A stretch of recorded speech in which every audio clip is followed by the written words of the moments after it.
तो हेलो मेरे प्यारे स्टूडेंट्स, क्या हाल चाल। उम्मीद है आप स्वस्थ होंगे, मस्त होंगे और आपकी पढ़ाई एकदम शानदार तरीके से चल रही होगी। क्लास 11th की केमिस्ट्री के तो हमारा फिजिक्स भी चल रहा है, केमिस्ट्री भी चल रहा है और मैथ भी शुरू ही होने वाला है बहुत ही शानदार तरीके से। तो मैथ को भी हम कंप्लीट आपका दिसंबर तक ही देंगे। थोड़ा लंबे वीडियो होंगे लेकिन आपको सारे कंटेंट आपको दिसंबर जनवरी तक आपके एग्जाम से पहले सारे सब्जेक्ट जो भी पढ़ाए जा रहे हैं कंप्लीट कराए जाएंगे। तो वीडियो को ज़्यादा से ज़्यादा शेयर कीजिएगा अगर सेशन पसंद आए तो। आइए शुरू करते हैं समय न बर्बाद करते हुए। तो आज हम पढ़ने वाले हैं कौन कौन सा टॉपिक। तो आइए सबसे पहले जानते हैं हम पढ़ने वाले परमाणु मॉडल थॉमसन और रदरफोर्ड के। थॉमसन और रदरफोर्ड के कारण हम परमाणु मॉडल को पढ़ेंगे और अल्फा प्रकीर्णन प्रयोग भी हम देखेंगे, वो भी ग्राफिक के साथ। तो ऐसे ग्राफिक चल रहा है, इलेक्ट्रॉन क्या कर रहे हैं, इसके चारों तरफ क्या रहे हैं, घूम रहे हैं। तो इसी तरह हम ग्राफिक के माध्यम से इन सभी को बारे में समझेंगे। तो आइए सबसे पहले हमारा होमवर्क में था, होमवर्क में दिए थे 92 यूरेनियम 238 में।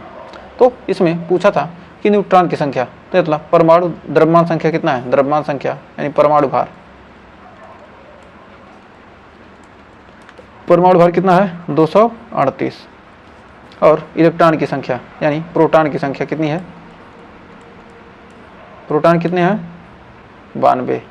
तो न्यूट्रॉन कितने हो जाएंगे, न्यूट्रॉन की संख्या पूछ रहा है तो न्यूट्रॉन कितने हो जाएगा, 8 में 2 गया 6, 13 में 9 गया 4, 2 में से गया 1 यानी 146। तो ऑप्शन नंबर हमारा ए वाला सही हो जाएगा। तो उम्मीद है आप भी ऑप्शन नंबर ए सही लगाए होंगे।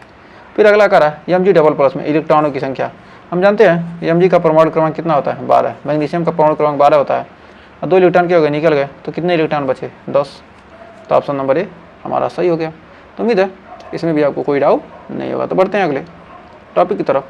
तो हम परमाणु के मॉडल, परमाणु के हमारे कितने मॉडल हैं, 5 मॉडल, परमाणु के 5 मॉडल दिए गए हैं, थॉमसन मॉडल, रदरफोर्ड मॉडल और बोर मॉडल। तो हमको इन 3 मॉडल के बारे में पढ़ना है और सोमरफेल्ड का परमाणु मॉडल और श्रोडिंगर का परमाणु मॉडल, इनके बारे में हमको नहीं पढ़ना है, जो हमारे सिलेबस में नहीं है।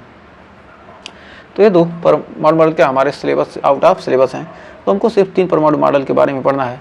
इन 2 परमाणु मॉडल के बारे में हम अभी शुरू में पढ़ेंगे और ये बोर का परमाणु मॉडल हम लास्ट में पढ़ेंगे, क्योंकि उससे संबंधित हम जब करेंगे तो आपको सारी चीज़ों के बारे में बताएंगे। तो आइए एक एक करके सबसे पहले हम पढ़ते हैं थॉमसन का परमाणु मॉडल। यानी थॉमसन ने एक मॉडल दिया था जिसे कहा गया तरबूज मॉडल। तो थॉमसन ने बताया कि थॉमसन ने जो परमाणु मॉडल दिया था वह क्या कहा, तरबूज की तरह बताया। उन्होंने क्या कहा कि जो हमारा तरबूज होता है उसको काट देने पर जो हमारा रेड वाला भाग होता है वह धनावेशित भाग होता है और जो हमारे इसमें जो बीज होते हैं वो क्या होते हैं, इलेक्ट्रॉन को क्या करते हैं, प्रदर्शित करते हैं। तो जैसे इलेक्ट्रॉन क्या होता है, नाभिक जैसे हमारा क्या होता है, परमाणु में क्या होता है, जैसे परमाणु क्या होता है एक तरबूज की तरह होता है। इसमें क्या होते हैं, इलेक्ट्रॉन तरबूज के बीज के रूप में क्या होते हैं, धसे होते हैं नाभिक में, एक परमाणु में। और जो इलेक्ट्रॉन जो खाया जाने वाला भाग होता है वह धनावेशित भाग यानी प्रोटॉन होता है। तो आइए इसके बारे में लिखते हैं तो तब आपको क्लियर होगा। तो इसमें जो हमारा खाया जाने वाला ये जो रेड वाला भाग है, ये जो हमारा रेड वाला भाग है इसे क्या कहा गया, धनावेशित भाग, पॉजिटिव धनावेशित भाग।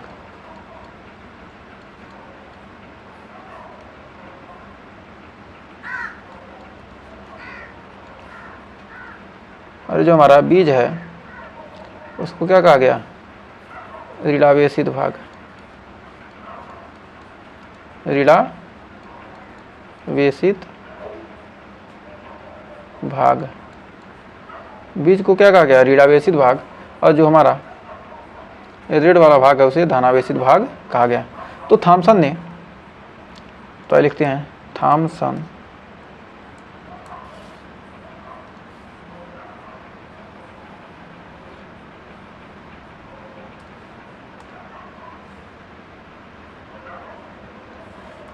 थॉमसन ने अपना परमाणु मॉडल दिया, अपना परमाणु मॉडल दिया, थॉमसन ने अपना परमाणु मॉडल दिया जो तरबूज की संरचना के समान है, जो तरबूज की संरचना के समान है। जो परमाणु मॉडल दिया वो क्या है, तरबूज की संरचना के समान था। और इस मॉडल में बताया गया कि इस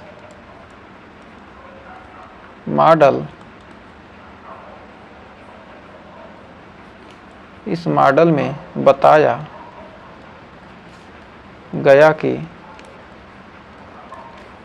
बताया गया कि धनावेशित भाग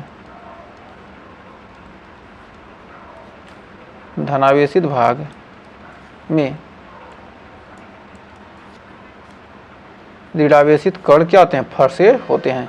जो हमारा क्या धनावेशित भाग है, जो हमारा खाए जाने वाले भाग क्या है धनावेशित भाग, उसमें क्या होते हैं, जो ऋणावेशित भाग क्या होते हैं, फंसे होते हैं। धनावेशित भाग में ऋणावेशित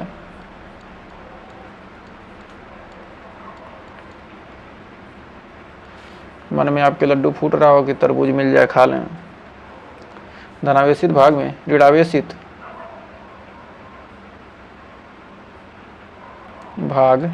ऋणावेशित कण क्या होते हैं, धनावेशित भाग में ऋणावेशित कण फंसे हुए होते हैं।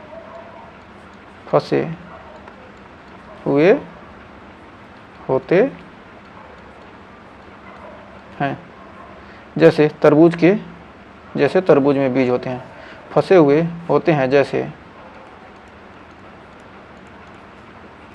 तरबूज में क्या होते हैं, बीज फंसे होते हैं। तरबूज के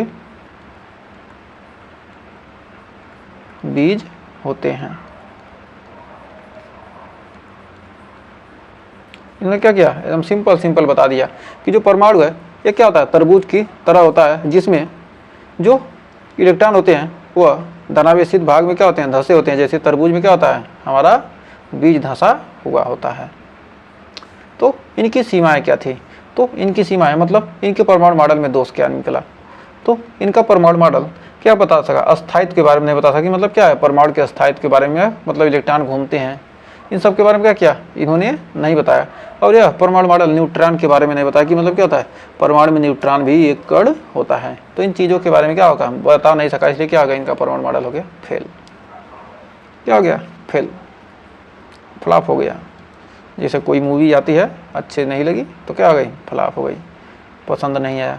तो यह मॉडल क्या होगा, इनका मॉडल पसंद आया नहीं, क्योंकि क्या है, हर चीज़ के बारे में बताया नहीं। कोई मूवी बन रही आधी अधूरी बन गई तो क्या होगा, वह फ्लॉप होना ही है। तो यह भी इनकी मूवी क्या हो गई, फ्लॉप हो गई। यह मॉडल परमाणु के अस्थायित्व के बारे में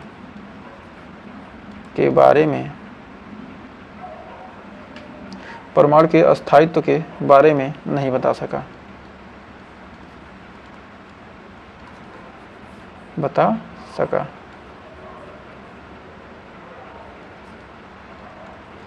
बता सका या नहीं बताता है।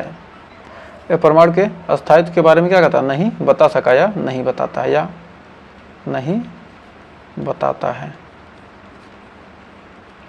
कुछ भी लिख सकते हैं। तो दूसरा कर, यह मॉडल न्यूट्रॉन के बारे में नहीं बताता है। यह मॉडल न्यूट्रॉन के बारे में नहीं बताता है। यह मॉडल क्या होता है, न्यूट्रॉन के बारे में भी क्या करता है, नहीं बताता है। तो थे क्या, बोर परमाणु मॉडल के दोष।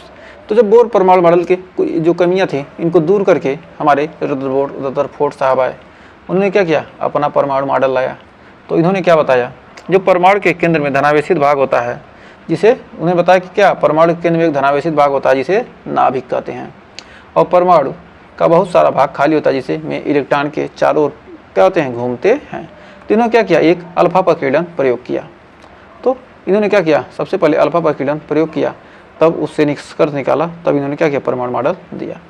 तो इन्होंने रदरफोर्ड ने रेडियो एक्टिव पदार्थ के अल्फा कण की क्या की, एक सोने की परत ली, मतलब एक सोने की पतली सी क्या की परत ली, और एक हमारा एक मशीन लिया जिससे क्या होता है, अल्फा कणें निकलती हैं। उस पतली परत पर क्या किया, अल्फा कणों की क्या की, बमबारी की। सोने की एक पतली सी परत ली, चांदी की भी ले सकते हैं लेकिन उतनी पतली परत नहीं बन सकती है, तो सोने की बहुत पतली परत ली। जो चांदी की परत होती है, आपने खाया होगा ना, आप क्या कहते हैं, कौन सा मिठाई होता है जिस पर क्या होती है, सिल्वर फॉइल चढ़ा होता है, पतली पतली क्या होती है, जो हमारा क्या कहते हैं उसको, बर्फ़ी की तरह, जो हमारा काजू बर्फ़ी होता है, जो काजू बर्फ़ी होता है उस पर क्या होती हैं, जो सिल्वर की मतलब हल्की हल्की क्या होती हैं, चमकदार जो होती है वो क्या होती है, सिल्वर फॉइल होती है। वो ऐसे ही सोने की फॉइल आती है, क्योंकि वो तो इतना सस्ता तो आएगा नहीं, क्या होगा, महंगे महंगे लोग खाते भी हैं, तो सिल्वर फॉइल, इतनी पतली सिल्वर फॉइल लेते हैं जो क्या हाथ में उठाएंगे क्या टूट जाएगी। उस पर क्या किया इन्होंने, अल्फा कण की बमबारी की। जो हमारे कौन थे, रदरफोर्ड साहब ने उस पर अल्फा कणों की बमबारी की। तो देखिए कि इसको क्या किया, सबसे पहले उसके चारों तरफ क्या एक स्क्रीन लगा दी, एक स्क्रीन लगा दी, और यहाँ से क्या की, अल्फा एक मशीन से क्या की, अल्फा कण की बमबारी की। तो हमारा रेडियो एक्टिव पदार्थ जिससे निकला क्या, ये हमारा लेड बॉक्स है, ये हमारा क्या है, लेड बॉक्स है। इसने क्या कहा, ये हमारा लेड बॉक्स है, लेड बॉक्स यानी पीवी, लेड बॉक्स है। इससे क्या हो रही हैं, इससे हमारी निकल रही हैं अल्फा रेडियो एक्टिव पदार्थ। इसमें क्या है, रेडियो एक्टिव पदार्थ, रेडियो एक्टिव पदार्थ, इससे रेडियो एक्टिव पदार्थ क्या निकल रही हैं, अल्फा बीटा गामा। ये सब क्या है, धनावेशित कण।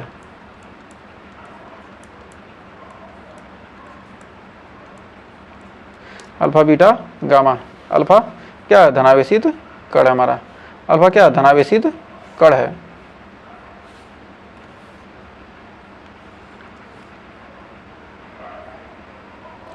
अल्फा धनावेशित कण, इसे क्या रहे निकल रही, इसे क्या रही, अल्फा कण क्या रही है, निकल रही है, अल्फा अल्फा कण क्या रही, निकल रही है। और एक की पीछे से क्या करते हैं हम, एक स्मॉल स्क्रीन लगाते हैं, मतलब स्मॉल ये क्या, हमारी सोने की परत है, सोने की पतली परत,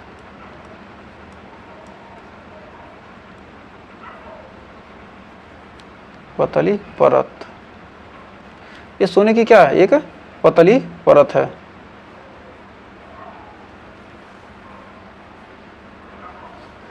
क्योंकि क्या होते हैं, क्योंकि पतली परत इसलिए लगाते हैं क्योंकि परमाणु क्या होते हैं, बड़े होते हैं, क्योंकि परमाणु बड़े होते हैं। इस पर क्या किया, अब अल्फा कण की क्या करें, बमबारी कर रहे हैं, तो देख रहे हैं क्या, इस पर कुछ अल्फा कण क्या रहे हैं, कुछ अल्फा कण क्या रहे हैं, बाहर निकल जा रहे हैं, और कुछ अल्फा कण क्या रहा है, इधर क्या रहा है, इधर निकल जा रहे हैं। तो इस प्रयोग को करने के बाद तो सबसे पहले इसके बारे में लिख लेते हैं, तब इसका निष्कर्ष निकालते हैं। तो रदरफोर्ड ने, क्या लिख सकते हैं, रदरफोर्ड ने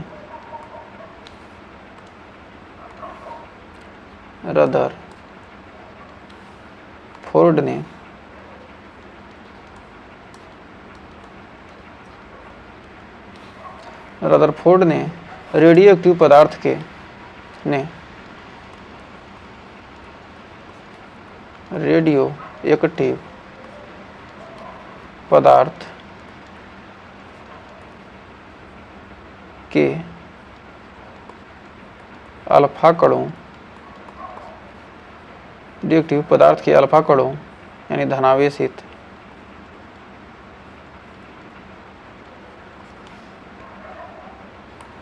अल्फा कणों, धनावेशित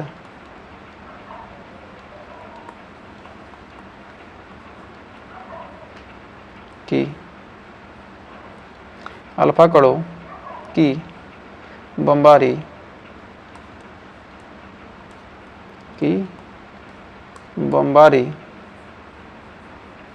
सोने की परत पर कराई, बमबारी सोने की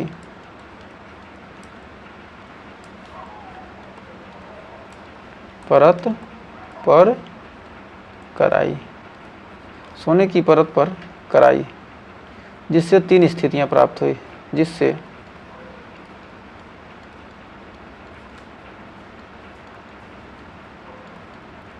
तीन स्थिति प्राप्त हुई। पहला है बहुत से, बहुत से यानी कि 99% अल्फा कण सोने की परत से पार होकर जा रहे थे। बहुत से 99% अल्फा कण सोने की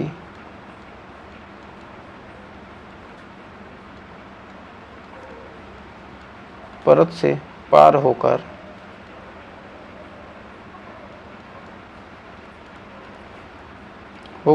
जा रहे थे। बहुत से परत क्या रहे, सोने की परत से होकर पार होकर क्या रहे, जा रहे थे। फिर दूसरा, कुछ अल्फा कण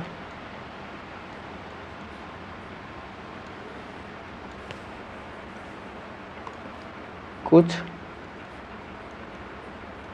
अल्फा कण छोटे विचलन यानी कम डिग्री पर मुड़ गए। कुछ अल्फा कण छोटे विचलन या कम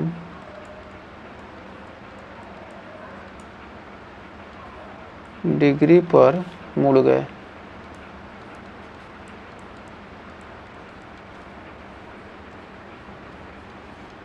और बहुत कम अल्फा कण वापस आ गए। बहुत कम अल्फा कण, बहुत कम अल्फा कण वापस आ गए। तो कुछ अल्फा कण क्या हो गए, कुछ कोण पर क्या हो गए, मुड़ गए। और कुछ अल्फा कण क्या हो गए, 99% अल्फा कण क्या हो गए, सोने की पतली परत को क्या कर रहे हैं, छेद कर पार हो गए। तो इस प्रकार ये क्या हुई, ये घटना घटी। तो इससे निष्कर्ष निकला कि अल्फा प्रकीर्णन प्रयोग का निष्कर्ष निकला कि ये क्या है, ये हमारी अल्फा कण की क्या की, अल्फा कण की बमबारी करते हैं। तो यहाँ क्या ये मान लेते हैं परमाणु है, इस पर क्या करें, बमबारी कर क्या रहे, कुछ अल्फा कण क्या रहे जो बाहर निकल गए। और कुछ अल्फा कण क्या, ये नाभिक था, यहाँ पर धनावेश था। इस नाभिक से क्या हो गया, कुछ अल्फा कण टकराए और क्या होगा, वापस चले गए। तो जिससे पता चले क्या इस परमाणु में क्या कोई ऐसा धनावेशित भाग है जो क्या करता है, अल्फा कण को निकाल जाने नहीं देता। कुछ अल्फा क्या इसके किनारे टकराए क्या हो गई, ये तिरछी मुड़ गई, कुछ कोण पर मिल गई।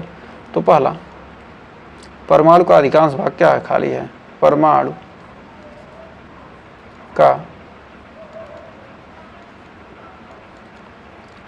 अधिकांश भाग खाली है।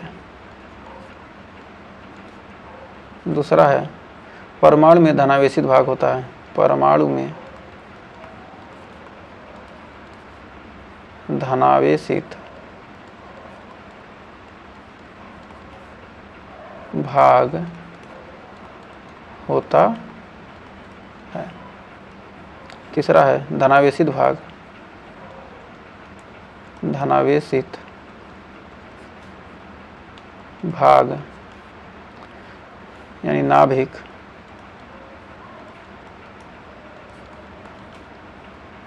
परमाणु के केंद्र में छोटे हिस्से में होता है। परमाणु के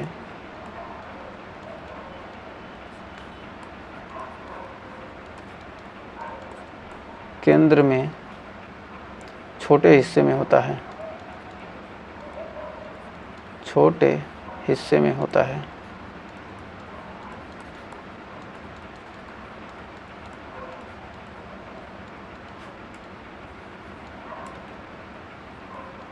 छोटे हिस्से में होता है। तो भाई इस परमाणु मॉडल के बारे में, परमाणु मॉडल था क्या, इसमें इन्होंने बताया कि इससे निष्कर्ष ये निकला कि परमाणु के केंद्र में धनावेशित भाग होता है। इन्होंने बताया कि परमाणु के केंद्र में धनावेशित भाग होता है, जिसे नाभिक कहा जाता है, जिसे नाभिक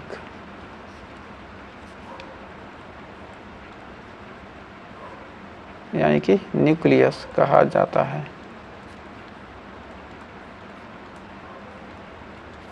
फिर दूसरा है, परमाणु का बहुत सा भाग खाली है। परमाणु का बहुत सा भाग खाली है। बहुत सा भाग खाली है जिसमें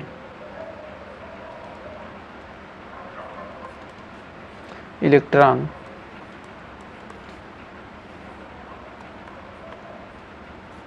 नाभिक के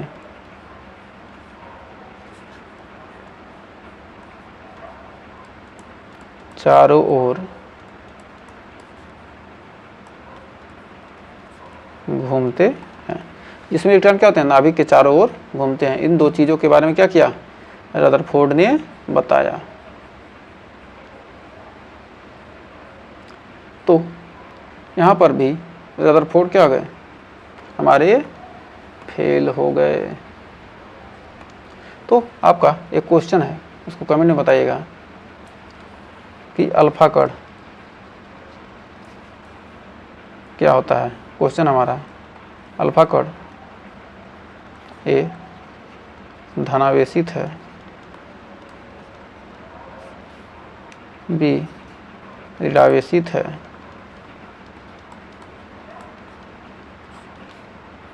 सी उदासीन है। इसका आंसर आपको क्या करना है, कमेंट बॉक्स में देना कि अल्फा कण धनावेशित है, ऋणावेशित है कि उदासीन है। फिर रदरफोर्ड के परमाणु मॉडल के बारे में हमने क्या क्या पढ़ा है। तो हमने पहला पॉइंट पढ़ा है कि जो हमारा नाभिक है इसमें क्या होता है, धनावेशित भाग जो परमाणु के केंद्र में होता है। नाभिक की खोज क्या की, इसकी खोज किसने की, जो धनावेशित भाग है, धनावेशित भाग जो परमाणु के केंद्र में होता है, जो परमाणु के केंद्र में होता है। इसकी खोज किसने की, रदरफोर्ड ने।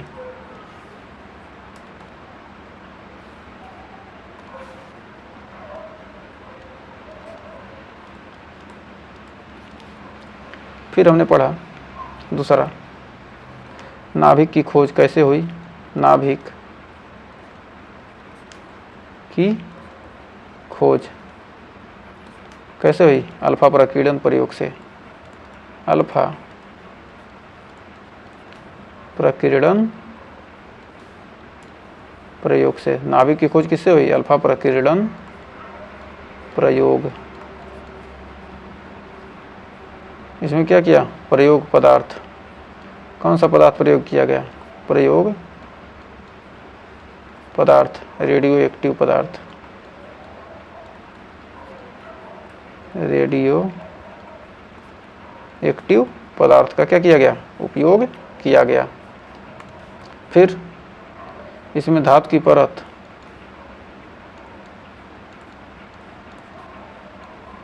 परत, किसकी थी, गोल्ड।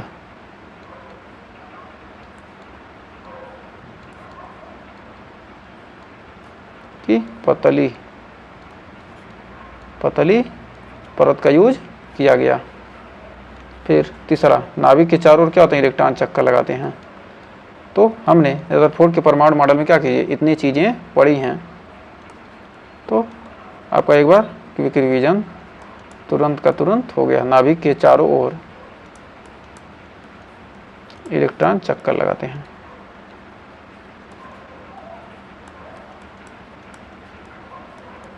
इसे कौन बताए थे, रदरफोर्ड ने बताया था अपने परमाणु मॉडल में। तो ये परमाणु मॉडल बनाए, लेकिन क्या हो गई, इनके भी मॉडल में क्या आ गई, कमियां आ गई।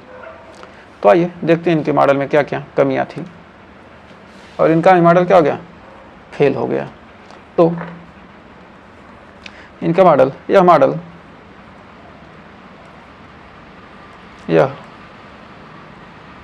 मॉडल इस कथन को स्पष्ट नहीं कर पाया कि जो इलेक्ट्रॉन है घूमते घूमते क्या होगा, अपनी कक्षा को छोड़कर नाभिक में नहीं मिलता है। अपनी ऊर्जा क्या करेगा, छोड़ेगा, तो क्या होगा, नाभिक में मिल जाएगा।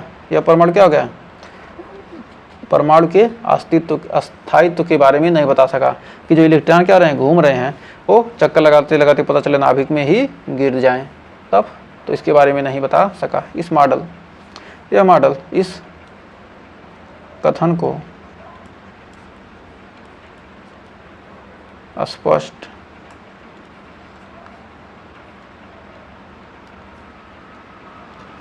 नहीं कर पाया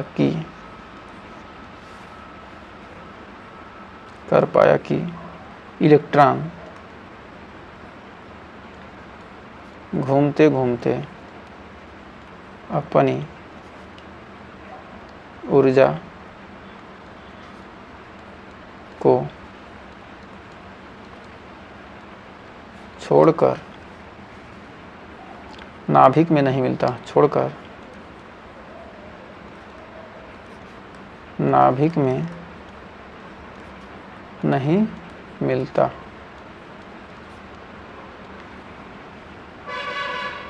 है।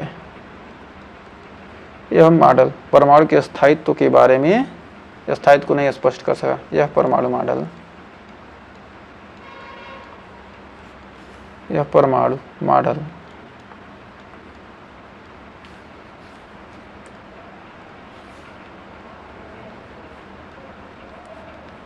यह परमाणु मॉडल यह मॉडल परमाणु के यह मॉडल परमाणु के स्थायित्व के यह मॉडल परमाणु के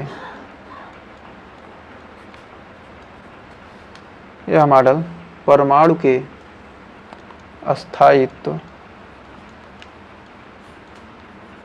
के बारे में नहीं, स्थायित्व के बारे में स्पष्ट नहीं कर सका, बारे में स्पष्ट नहीं कर सका।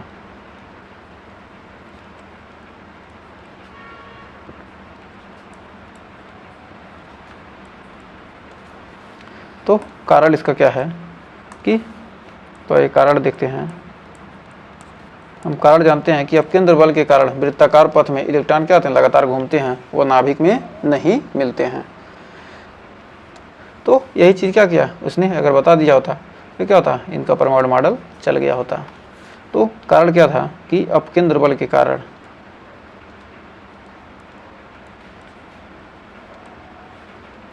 मतलब इन्होंने क्या कहा कि मतलब इलेक्ट्रॉन क्या होते हैं, घूमते रहते हैं। तो ये कहा कि मिल भी सकते हैं, तो ऐसा इन्होंने नहीं बताया। तो कहा अपकेंद्र बल के कारण, इसका कारण है कि अपकेंद्र बल के कारण, किस कारण फेल हुआ, तो अपकेंद्र बल के कारण। ये क्या होते हैं, ये क्या इलेक्ट्रॉन बता नहीं सका, इसलिए फेल हो गया। तो कारण है अपकेंद्र बल के कारण वृत्ताकार पथ पर, कारण वृत्ताकार पथ पर, वृत्ताकार पथ पर इलेक्ट्रॉन लगातार घूमते हैं। वृत्ताकार पथ पर इलेक्ट्रॉन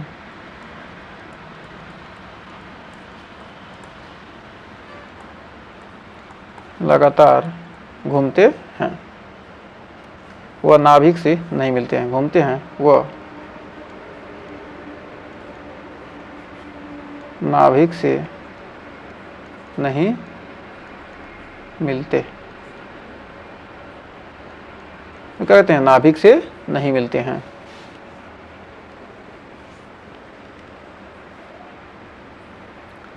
तो उम्मीद है यहाँ तक आपको कोई डाउट नहीं होगा। तो अगर यहाँ तक आपको अच्छे से क्लियर हो गया हो ये परमाणु, दो परमाणु मॉडल, तो वीडियो को लाइक शेयर कीजिएगा और चैनल पर पहली बार किए हैं चैनल को सब्सक्राइब जरूर कीजिएगा। तो मिलेंगे नेक्स्ट वीडियो में ऐसे ही नए नए टॉपिक के साथ, तब तक के लिए टेक केयर।